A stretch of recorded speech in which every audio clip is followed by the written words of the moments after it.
I want to speak a little bit about like inflation and that saying that we always hear about the rich getting richer and the poor getting poorer. Obviously, it's something we always hear, but what does it actually mean for us? I mean, the inequality gap's basically getting worse and worse. Every day, more money is created in the system by the banks, by the governments, which essentially what that means is when more money is created, everyone else's money loses value. So the pound loses its value each day. The only people that benefit are the people that create and own the new money. Basically what happened in 1971 is we used to have money backed by gold. And what happened was that was kind of scrapped by the US. And ever since then, governments have continued to print money, and the inequality gap has just increased more and more.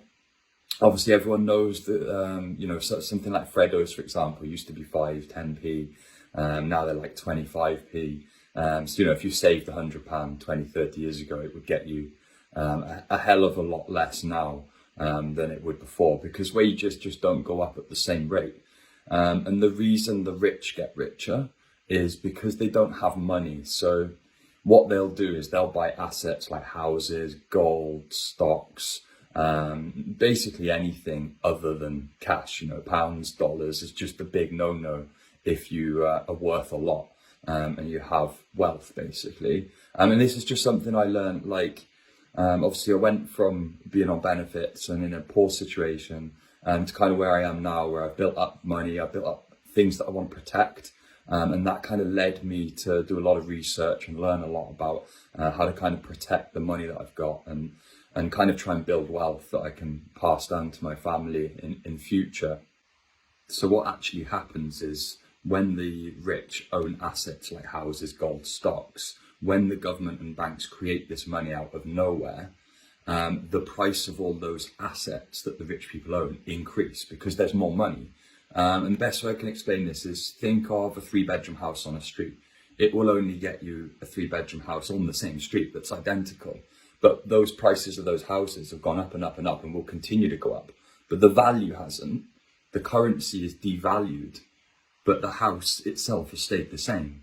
And obviously for the rich, they're protected from this inflation because they own assets. Whereas the poorer part of society, they have to pay the increased food. Everything, fuel, food, rent, that's the biggest one. It keeps going up. You live in paycheck to paycheck. And even if you do have savings in cash, that's just getting devalued. It's quite hard for the average person to understand that £1,000 is actually worth less and less and less, because £1,000 is £1,000, right? But that's kind of not how it works. It's more about what it can get you in the future. And the reason gold made really good money is because it's hard to mine. You can't make it. So it basically holds its value. If you buy a chunk of gold, it's probably going to hold its value going into the future. Whereas the money we have now, banks and governments just create more and more and more of it infinitely. We don't know when they're going to stop, if they're ever going to stop, or if they can even stop, because it's not something that you can reverse. The damage that's been done financially can't be reversed. Interest rates have gone lower and lower and lower and lower, the lowest they've been for hundreds and hundreds of years. And for us, that just feels normal. The past generations, our family, it's always like, why are you not saving? Or they were able to save for this and buy a house. But we just can't do that. And one thing that's really interesting for me about that is that when the government do actually lower interest rates, it leads our society to this like short-term thinking. So we don't have hope for the future. So the money actually, the way that the money is governed actually dictates how we think and how we behave. So if you think of it like this, if we're not encouraged to think about the future and we're encouraged to spend, all we think about is tomorrow, all we think about is the weekend, all of that kind of thing. Whereas a society with good money that thinks about the future, that can earn interest to create wealth and have a better future, tends to apply that to the rest of their lives. So perhaps it might affect the habits in your day-to-day life. And that's something I'm really going to go quite a lot into over the next few months, because I want to dig right into that.